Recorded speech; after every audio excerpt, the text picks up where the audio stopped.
following is a production of DallasCowboys.com and the Dallas Cowboys Football Club. How about them Cowboys?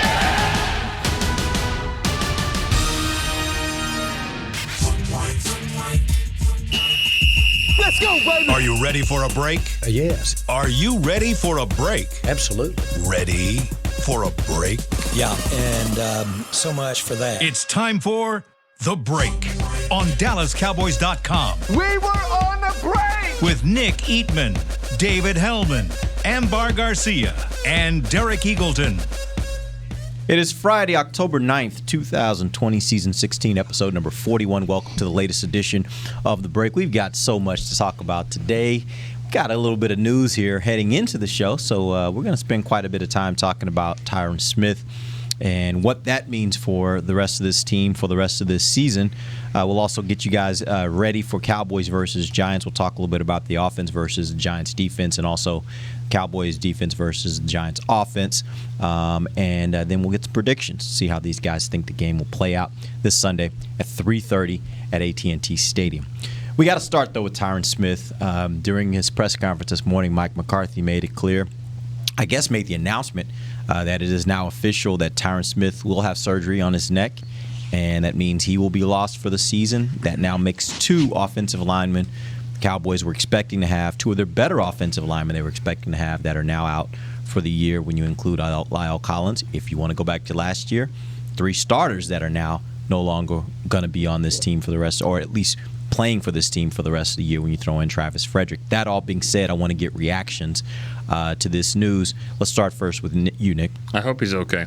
I hope he's okay for not just not playing, but he's at a point in his career, and that's an injury that you don't want to mess around with. Of course, he's done everything that one individual can do. They haven't been to the Super Bowl, of course, but he's done as great as he's had a phenomenal career.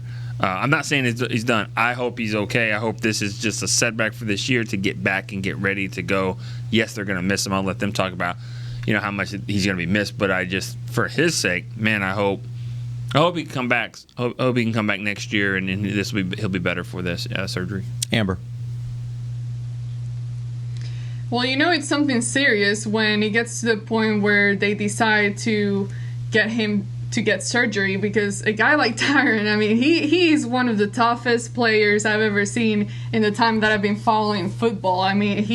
It's amazing the things that he's been able to endure, and then go through. So I know that it must be pretty bad, that to the point that it's going to end the rest of the season for him being submitted to a surgery. But like Nick said, I do hope that it's not something that it's completely just career ending. I know that this is something that Tyron has been dealing with, not just the neck, but just his back in general. He's been dealing with for several years. So hopefully he's able to make it through and come back next year better.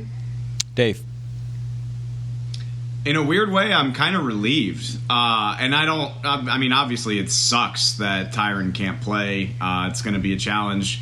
You got, 2 starts out of him, so you got to make your way through 14 games without one of the best 2 or 3 left tackles in football. But it's kind of a relief just that, hopefully he feels better. Hopefully he can get this taken care of and play a few more years where he's relatively healthy, because this guy's just been in pain for like 5 years. And, we're in the locker room, we're around the team.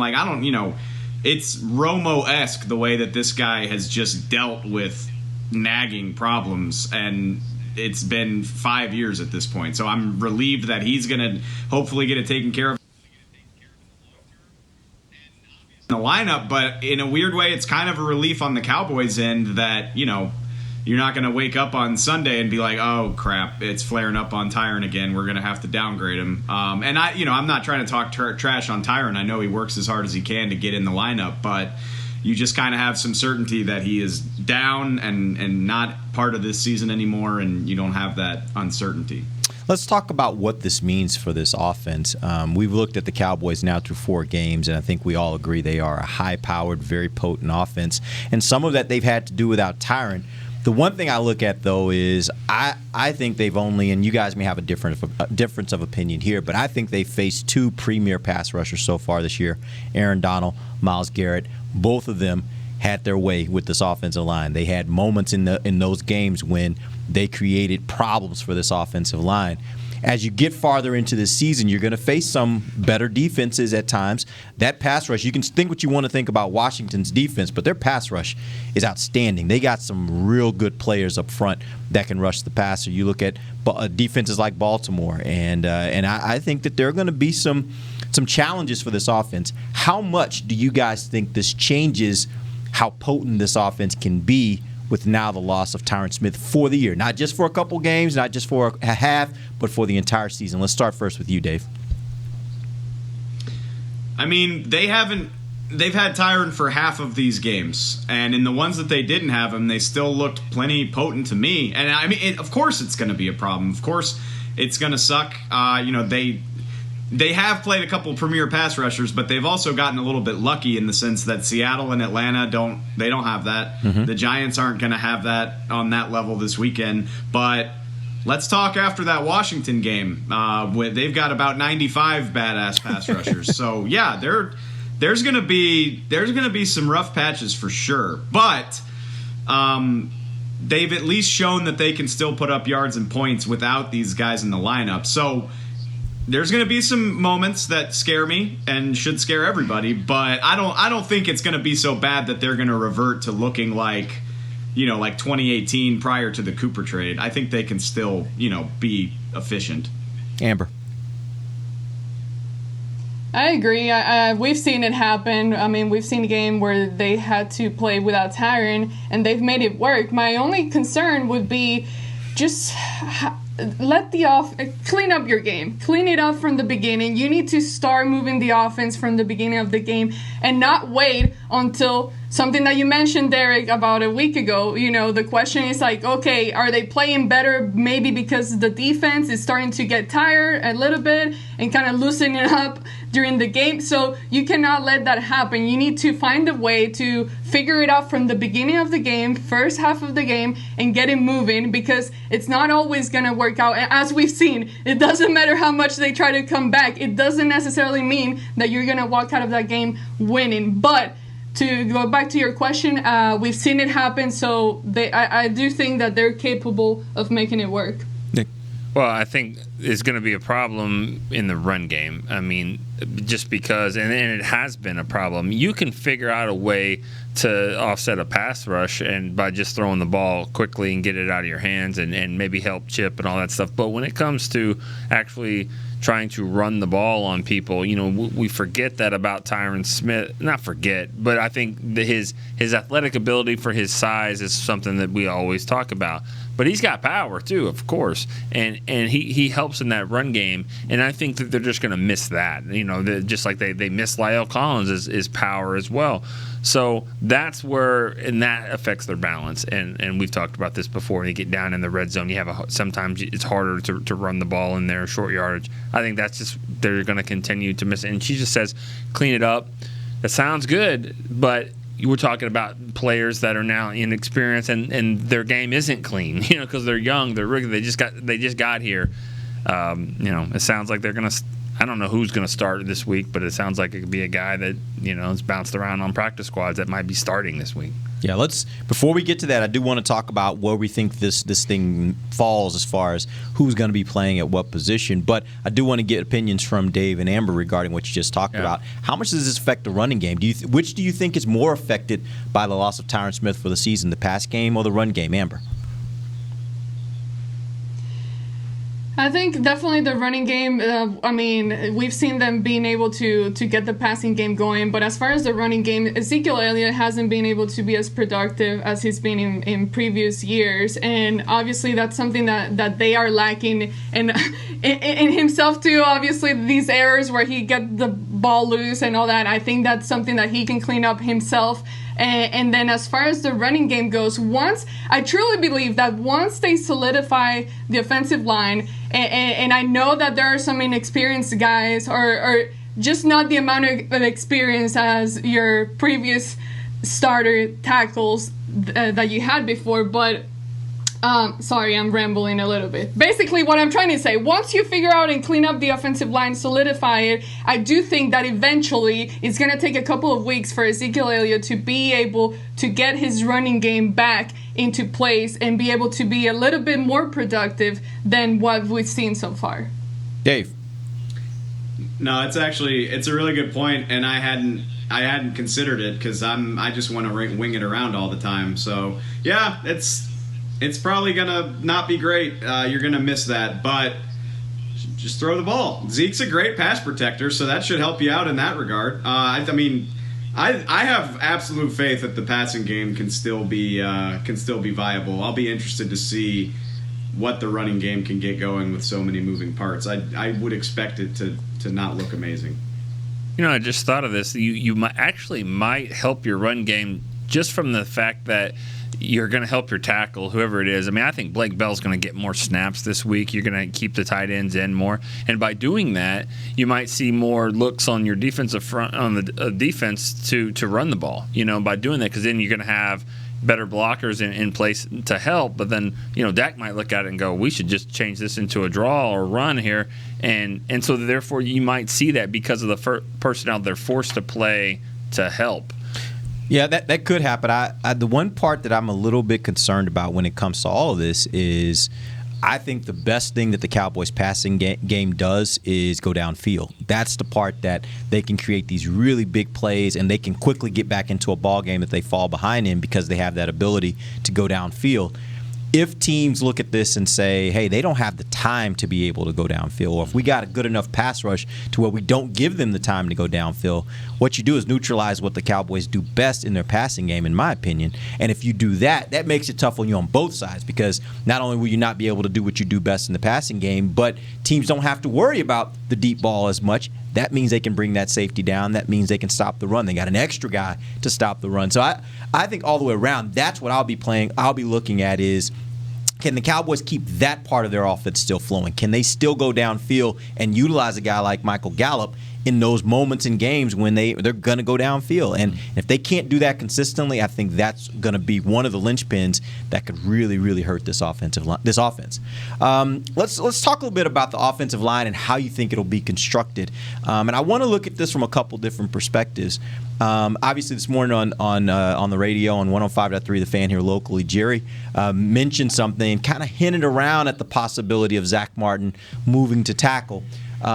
Let's talk about, first of all, what do you think the Cowboys will do? Not necessarily what you want to see. What do you think the Cowboys will do for this week on the 5 positions on the offensive line? Let's start first with you, Nick, since you're having so much consternation over there. I mean, it's really tough. The only thing I think you can just hang your hat on is to say that Tyler Biadasz will be at center. Yeah. I mean, everything else is really up in the air. I think we know, though. I mean, I would guess. I'll take a stab at it. I mean, I think it's going to be Brandon Knight, left tackle, Connor, left guard, Biadasz at center, Zach at right guard, and then a right tackle. Let me get my coin out and flip here. Sanat, maybe, because Jerry mentioned him on the radio. And I just think that they do watch tape and they see Steele. I just can't imagine Steele being the starter, but I think he will be. You think Steele's going to be the starter? Steele for now. Huh? Yeah, I mean, I don't love it. I mean, you know what I heard about Sanat was like, man, he's a really good basketball player. And I'm like, well, you know, they're not playing the Mavericks this week. They're actually playing, you know, the Giants. I don't know what that helps you, but athletic, I get it. Yeah. Parnell type, athletic, you know, good, quick feet and all that kind of stuff. Amber, what do you think the 5 this weekend? I mean, I would agree with Nick and say the same thing. I don't want to put Steele out there, but as far as the other guys, obviously the Cowboys are going to know more than we do, but me personally, I can't speak much about the other guys that they brought in because I haven't seen any. I haven't been able to see much from them, so it's going to be tough. I mean, do you go with the guy that you haven't really played just yet, or do you go back to what you already know? It's like pick with your poison. Which one do you prefer? Do you take a risk and plug the new guy in and just see how it works, or do you go back to the chance of hoping that Steele just plays a little bit better than he's done in the previous games. But as of right now, that's a tough question. I really don't know. I see every possibility as something that could happen, because we've seen that McCarthy is not afraid to plug a guy in, and it doesn't matter if this was the starter last week. He doesn't care. He's gonna switch it up if he needs to. Dave. Don't sell yourself short, Amber. You like to think that the Cowboys know better than you, but everybody in America wanted Brandon Knight at right tackle last week, and they went with Terrence Steele, and they admitted they were wrong after about 15 snaps. It's impossible to predict who plays right tackle unless you're allowed at practice, which we are not. I do think they're going to try to stick with an actual tackle at tackle for as long as possible. It might be Steele, it might be Jordan Mills, it might be Greg Sanat. I don't have a feeling. I know for a fact that they've tried all three. All three of them are getting reps. I think they're going to try one of them, and Zach is going to be your break glass in case of emergency. And if that happens, you probably plug Connor McGovern in at right guard since Joe Looney's hurt. So, I don't know who will get the start, but I would guess they're going to try to stick with the tackle. It's amazing that you're going into this game and there's 4 legitimate options to play right tackle. 3 of them, like Dave, just mentioned, and I didn't even throw Jordan Mills out there, who's played the most of anybody. He's played for the Bills, and he was actually here for a few hours back. I don't remember what year. Nobody remembered him except Rob Phillips, who remembers everything, and he did remember. I think it was 2015, but yeah. Yeah, which is the year that everyone tried to forget. But I just think that there's so many options there, and Dave said it best. These are the 3, and then because it is a rob Peter to pay Paul type situation if you move Zach Martin out to tackle, and then you have the guard, because now you're going to put a guard in there that's never played. So. Yeah, you look at Jordan Mills. I have a question. Go ahead, yeah. I was going to ask, whatever happened to Ron Leary? I know he came in and was looked at and all that, but I never heard anything actually happening with that. Is that, I know you weren't necessarily looking for a guard, but at the same time, if you think of moving Zach Martin maybe to the tackle position, maybe Leary is an option at guard. Mm-hmm. Yeah, I really don't know why it broke down. I don't know if it was money, if it was not a good fit, if he wasn't in good shape. I or it might have just been time, and they were like, right now we'll hold still, and we know that that's in our back pocket, and maybe now they got to go to their back pocket. Okay, they are going to do this, and this isn't their back pocket. This is a side pocket, I guess. I don't know, but they're going to bring Adam Redmond in. Okay. Wish I could see the look I get. Derek here. Yeah. Side pocket. Why not? He's been here. He's played different positions. I think he's actually played some center. I think he's center guard. Yeah. So it's more of a backup. I think he's here, but of course now you have to be on the radar for 2 months before you can get. It's 6 days, but I think he's going to be in the COVID protocol to get take the test so he can be ready to play. At this point, when I look at this team, I'm just like, okay, you got a guy like Jordan Mills who has played a lot. Yeah. And on an offensive line where that's a premium right now, I would personally say throw Jordan Mills out there. If you want to keep Zach where he is, and you don't want to you want to create as little extra movement as possible, I think you go with Brandon Knight at left tackle, and I think you put Jordan Mills in there at right tackle and see how that goes. If something should fall apart and it doesn't work, then I would not have a slightest hesitation in moving Zach Martin. And then let's see what this guy who you had a second-round grade in, Connor McGovern, what can he do at guard? I just want to see. Yeah. I know that they may be seeing him every day in practice. I just want to see, what can he do? Also, real quick, I know we go to break, but Cam Irving is also going to mix into this. Not this week, but it sounds like next week he could be there as well. But again, Cam Irving, the same Cam Irving who the Cowboys decided Terrence Steele should play over him. Yeah. All right, so we're going to take our first break. When we come back, let's talk about Cowboys versus Giants. We'll hit the offense. We'll hit the defense. May even have a question on special teams. We'll talk about that when we come right back. This is DallasCowboys.com radio. We're back with a tasty treat that's sweeping airwaves and taste buds. It's new Dr. Pepper and Cream Soda. Let's take a listen. Dr. Pepper and cream soda's here. A new combo that's music to my ears, okay. Let's play. Cream soda and Dr. Pepper time. Pour it in a glass of ice. Music to my ears and mouth. New Dr. Pepper and cream soda. A delicious duet. Want to use what the pros use? How about the official men's skincare brand of the Dallas Cowboys, Jack Black? Right now you can get the Jack Black Starter, a curated collection of Cowboys locker room favorites for just $10 with free shipping. The starter includes 4 Jack Black skincare favorites plus a full-sized intense therapy lip balm. Go to getjackblack.com/Cowboys and use the code word TEAMJB. That's getjackblack.com/Cowboys. The Jack Black Starter, $10, free shipping. Since 1865, Stetson hats are American-made with pride right here in Texas. And Stetson is proud to be on the field with America's team. Want to show your Texas and team pride too? You can. By purchasing your own Stetson, you can look just like how the flag guys do on field at every home game. Stetson hats, the official crown of all self-respecting Cowboys and your favorite football team. Get yours today at shop.dallascowboys.com or at stetson.com.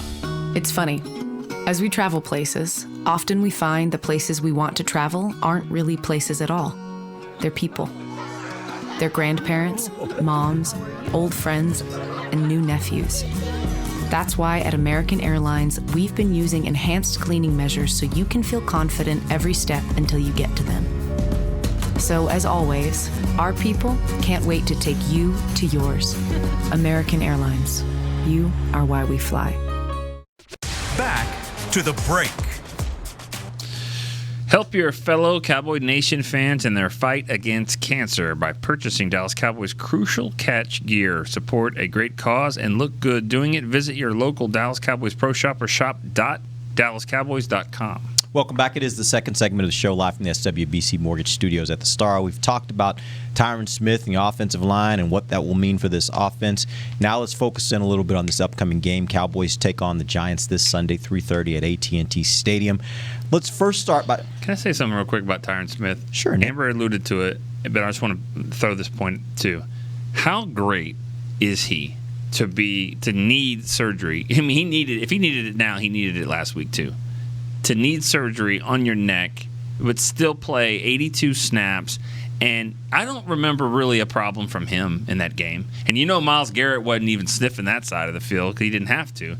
I mean, but still, he didn't have any issues. He played 82 snaps. He didn't feel good after the game at all. Like you could tell, I saw him actually walking it slower than usual because Tyron's got that slow glide walk anyways, but slower than usual. But he, just to be able to play at that level and need neck surgery, it's amazing. I mean, he is by far. I mean, he could never play another snap, and he'll be in the Ring of Honor and Hall of Fame. I think Hall of Fame. As a person who battled neck issues for a long time and then ultimately had to have neck surgery, I can tell you it is the worst existence, not possible, but it sucks because I would imagine. Sleeping at night, which is the time you really need to recharge, that's a luxury when you got neck issues. And so if he's been dealing with this for years, my hat's off to him. And by the way, he's on top of that going out and getting into a car wreck every weekend, basically. Yeah. That I respect. Every minute. I respect. Yeah, not just every weekend, every minute. I herniated a disc in my back like 3 years ago, and anybody that knows me knows that I still whine about it. Like bending over to pick stuff up sucks.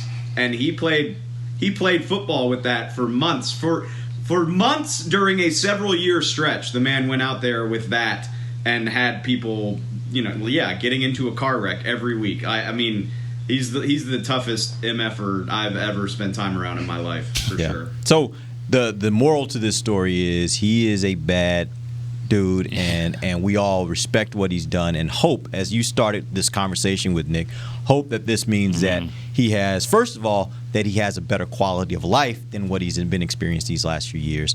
But on top of that, hopefully it means he can come back and he can continue his career and he can play well for the remainder of his career because he is an outstanding player and a really tough player. 7 straight Pro Bowls. Yep. It's going to snap. Yep. it's gonna end obviously. All right, this game. Let's jump into it. Let's talk Cowboys versus Giants. Let's start first with the Giant offense versus the Dallas defense. How concerned are you about Daniel Jones and his ability to scramble? Last week, he was tied for most rushing yards on their team, I think with 45. He is, throughout his career, he's been a guy that certainly can get out of the pocket, and he can make you pay a little bit. How concerned are you about that with this particular defense? Let's start first with you, Amber. Look, last week I was convinced that the Cowboys were going to have a great game. I had my hopes up. I believed. I thought, man, this is going to be the games where the defense is able to kind of start turning things around and play a little bit better. That obviously didn't happen. It was actually worse than what we've been seeing. So this weekend, regardless of them playing the Giants and the Giants offense being absolutely terrible, I am worried about every aspect of the game. Doesn't matter that it's the Giants. I do not trust the Cowboys defense, even though I still believe that they're gonna hopefully play better this weekend. They should. Otherwise, I'm just gonna I'll give up talking about the defense. But right now, any little thing. So his scrambling, yes, that's going to be a problem. The Cowboys defense has had an issue with stopping the running game and trying to attack the pocket, get in there and attack the quarterback. So anything that they do, any little thing like that, any little scramble, yes, the Cowboys are going to have to scramble behind him and go after him. So, yeah, it's going to be a problem. All right, Dave.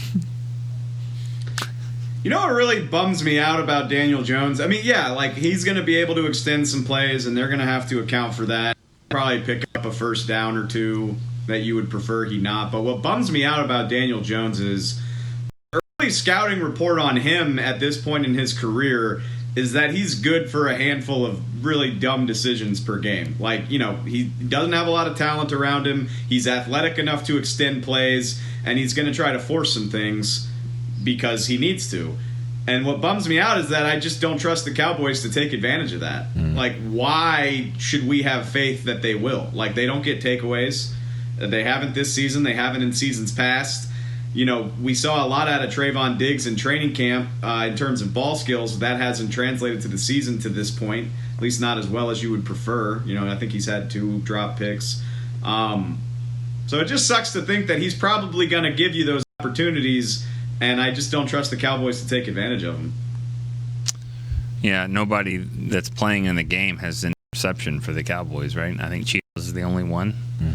And, of course, Trayvon Diggs did force that fumble. But, yeah, I mean, I do think that I think the Cowboys will get some turnovers in this game. I think that they will.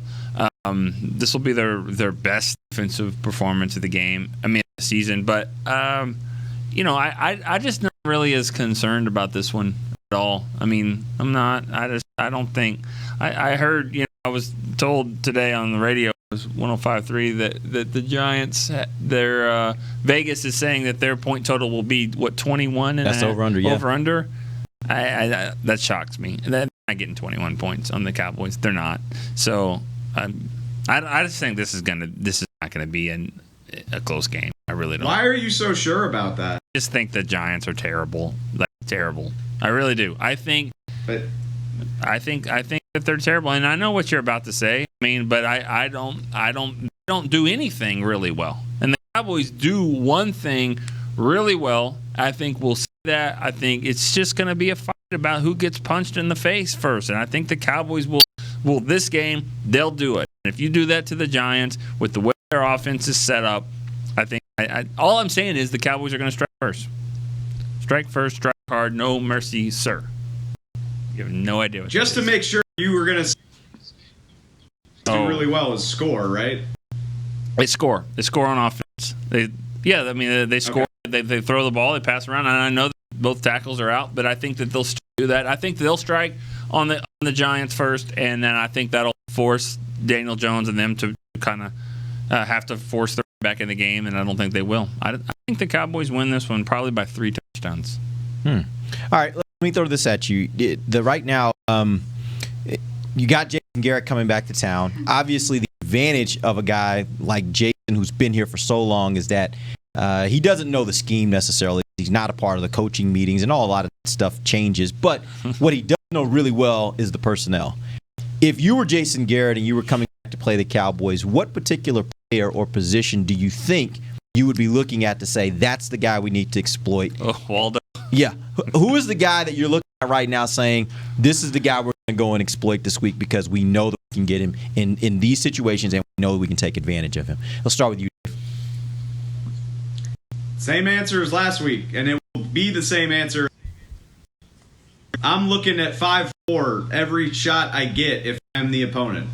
He is the linchpin of the defense. He in the run defense as well as in coverage. You got a super athletic tight end. I don't think the Cowboys are crazy enough to try to cover Evan Ingram with Jalen Smith, but you should be able to take advantage of the space in the middle of the field and try him in the run game. See if he's up to it. Nobody was last week, and until proven otherwise, I think of Jalen Smith as like Nick. I didn't hear that last thing that Dave just said, but yeah, somebody called me while I was in the middle of making my point. Thank you, State Farm Auto Insurance. Appreciate you. That means you need to change. Airplane mode. Jalen Smith is the guy I'm looking at. Sorry. Oh man, I said last week it was Trayvon Diggs, and I don't really know if it matters. I mean, it's just whoever the Giants' best matchup is, because there's not one guy that does things exceptionally well right now. So I think it's just wherever the matchup goes. I thought on Hanging with the Boys this week, Nate Newton had a great point. He said Eric Spoelstra knows exactly what LeBron James is, and you can't stop him. So sometimes just knowing personnel doesn't always mean that you can stop him. Why are you wincing at me? No, that makes sense when you're talking about LeBron James. They don't have any LeBron James on this defense. So no, they don't. I don't know that there are guys on this team you're like on this defense that have shown that have shown that if you like I know how to get that guy, I'm going to take him out of this game, that you all of a sudden you can't do it because he's just too good. But we haven't seen that play. They don't have any LeBron James on their side of the ball either. Maybe not. Bad example. Sorry. I was told this week sometimes my analogies are bad. Maybe that was a bad if you flip the coin and you talked about the Cowboys offense versus the Giants defense, maybe that's a good analogy. Maybe. I don't know.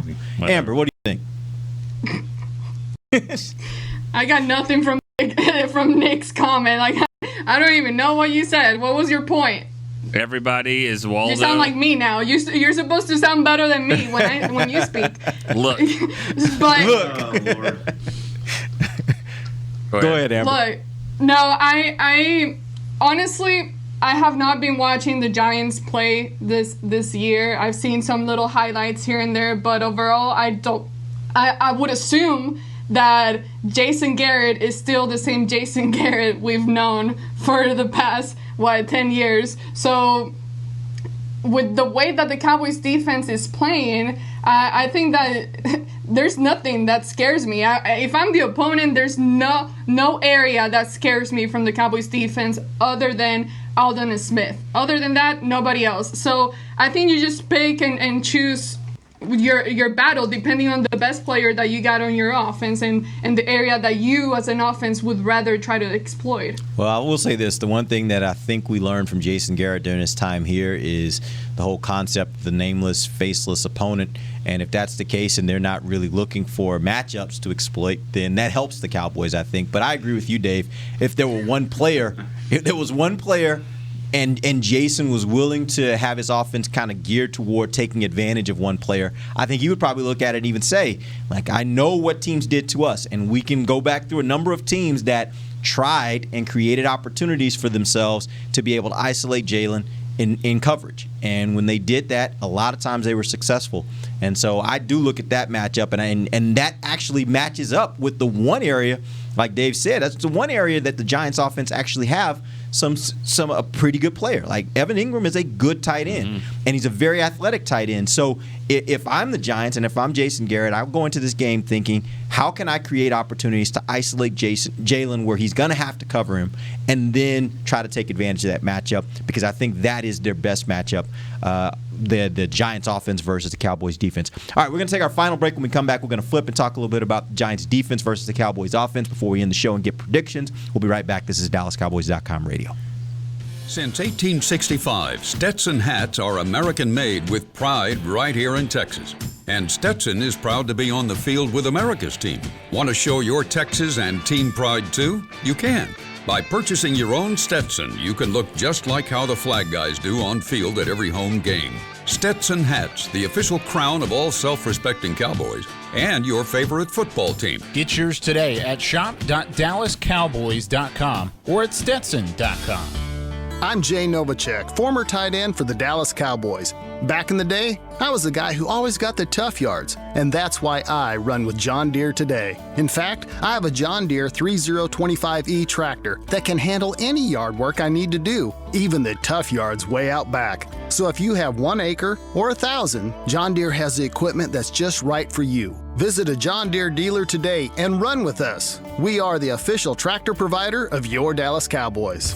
Want to use what the pros use? How about the official men's skincare brand of the Dallas Cowboys? Jack Black. Right now you can get the Jack Black Starter, a curated collection of Cowboys locker room favorites for just $10 with free shipping. The starter includes 4 Jack Black skincare favorites plus a full-sized intense therapy lip balm. Go to getjackblack.com/Cowboys and use the code word TEAMJB. That's getjackblack.com/Cowboys. The Jack Black Starter, $10, free shipping. We're back with a tasty treat that's sweeping airwaves and taste buds. It's new Dr. Pepper and Cream Soda. Let's take a listen. Dr. Pepper and cream soda's here. A new combo that's music to my ears, okay. Let's play. Cream soda and Dr. Pepper time. Pour it in a glass of ice. Ah, music to my ears and mouth. New Dr. Pepper and Cream Soda. A delicious duet. Back to the break.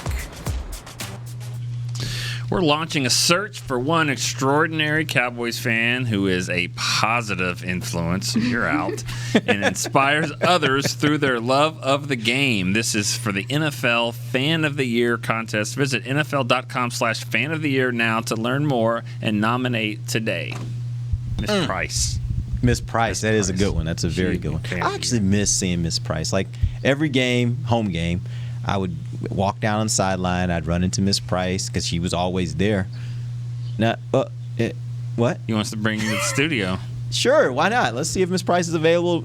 No, we can't bring her in here. No, we can't do that. But no, I can't get them in here. Baby! Hey, baby. Hey, I'm with you. I always liked seeing her if the Cowboys won. If they didn't win, then it was kind of because she was sad and all that. She still was Miss Price. Win or lose, she still was Miss Price. She could be here without the microphone, and you would hear her. Yes, absolutely. Yeah. All right, let's get back into it. Absolutely. Let's or finish join up. Join the virtual call. Get her. Oh, put her on. Yeah, computer. we could always get. Well, I don't know. We got to see if somebody's at her house that can help her get on. I'm not sure she'll be able to get that technology, but we could try it. You're just stereotyping. How do you know? I just know dealing with my mom, like sometimes it's a little bit of a challenge. So Miss Price can get it done. All right, we'll see. We'll see. All right, let's talk about this Giants defense versus the Cowboys offense. When you look at and I asked Bucky a lot about this earlier this week, you look at the teams that the Cowboys have played. Obviously, they've been really good offensively, statistically, but the one game when they were not was against the Rams. That defense, I think, is ranked like 10th or 8th, somewhere in there in pass defense. This is the first time since then that the Cowboys will be facing a pass defense that is statistically ranked that high.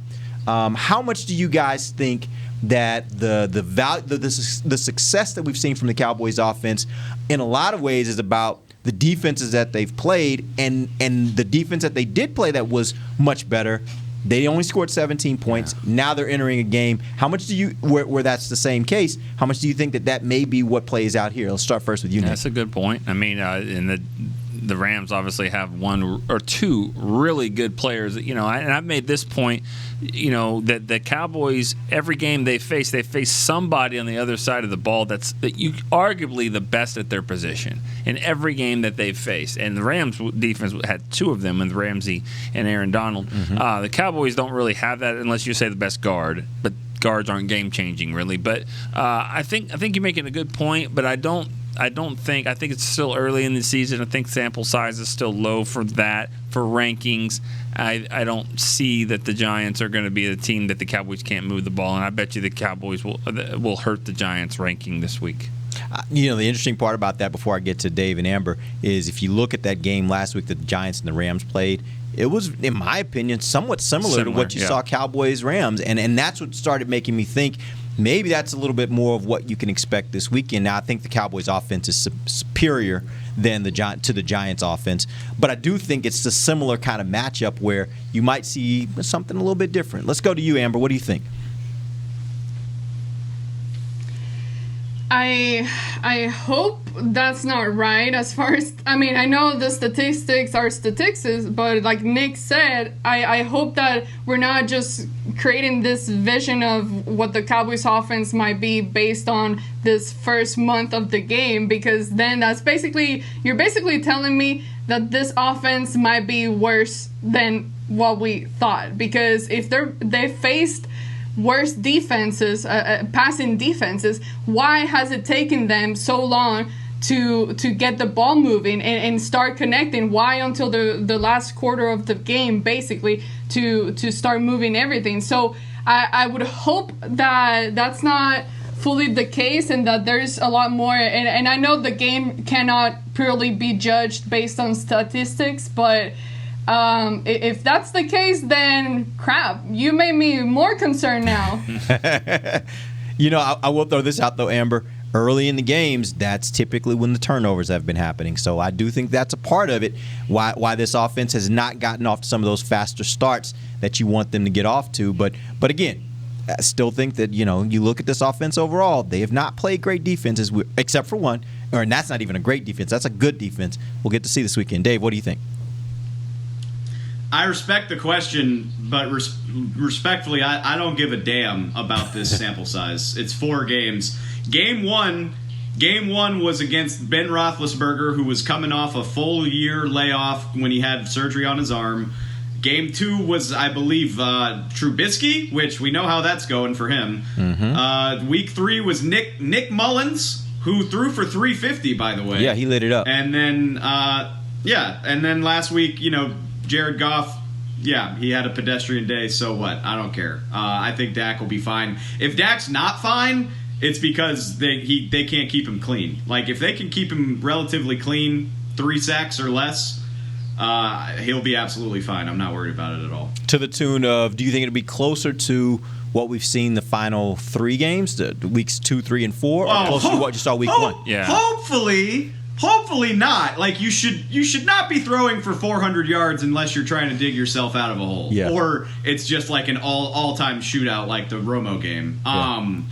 Hopefully it's not like that. But, he'll somewhere between 275 and 330, something like that. It's funny how he's statistically the best in the NFL right now, and he doesn't have a 300-yard passing game after 4 games. Yeah, they're all in the 4s. 4s or the 2s, but he doesn't have a 3, which has always been like the standard of that. But I'll say this. I think the Cowboys offense, even though it's 4 games, I think they figured things out way better than the Rams game. I think that they've understood how this offense works. They understand what CD is able to do. They understand what the tight end can help them. Jarwin got hurt in that game, and Schultz was trying to figure his way out. Schultz is showing, to be a little bit better, or a lot better since then. So I just think that the offense has really developed, and it's had to because they've been on the field for so long. But I think that they're a different offense than they were playing against the Rams. All right, let's flip over, and I want to talk a little bit about special teams here. Earlier this week, John Fossil had a comment about Tony Pollard. Last week he had another miscue, if you want to call it that. There was a ball he thought was going to come into the end zone. He was going to, basically just kind of fair catch it, but he let it go, and it actually bounces in the field of play, and he's got to run and go grab it and try to return it. And Fossil's comment was he misread it. It's unfortunate because it was the ball that we were looking for with the return that we called. We're aware that can happen. He's had some other miscues this season, particularly in kick return situations. Do you think it's time for the Cowboys to look at a different option for their kick returner, Nick? No, a different option for him, LASIK. Seriously, he dropped that ball against Seattle. He dropped that ball in the game. There was a big play in the game last week. He had wide open space, and Dak threw the ball in the flat.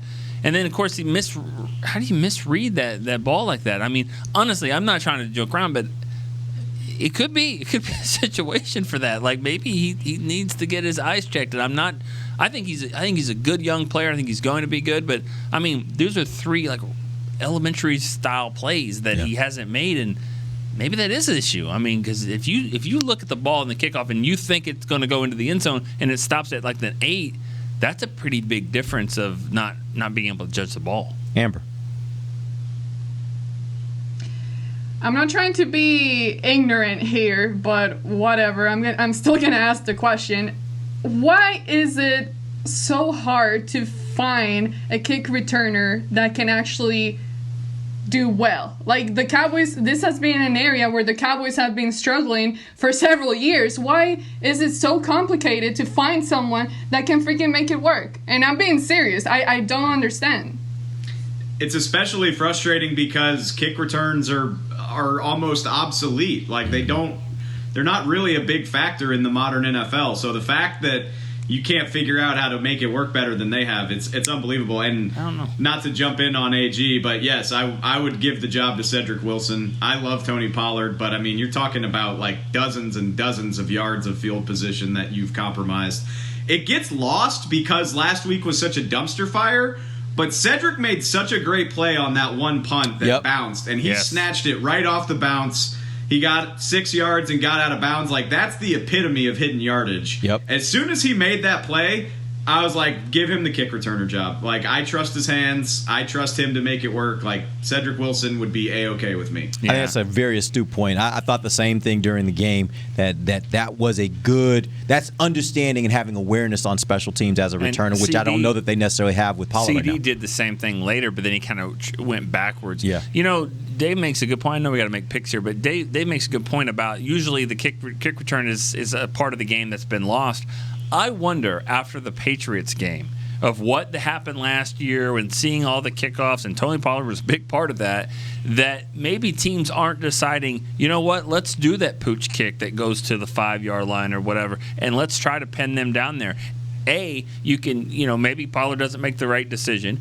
B, they can have a block in the back. There's 40% of all kickoff returns have blocks in the back, and so you could be starting at the 7 or 8 yard line. So I think the teams are maybe going and purposely doing that, not just giving Dak the ball to 25. Let's kick this thing up. We don't think Pollard will go to the house. We think there's a better shot. They'll start inside their 10, and that's happening. And this will be the week when Tony Pollard takes it to the house. That'll be how it goes. Hey, Rico Dowdle. Do it. I like Cedric Wilson, but what about Rico Dowdle? Yeah, he's a running back. He's a big, he's kind of a thick guy. I mean, I'd like to see him. I'd like to see running backs in that because they have the vision for the holes and stuff like that. But I think it's time to make a change there. I really do. All right, let's go ahead and get some picks here before we end the show.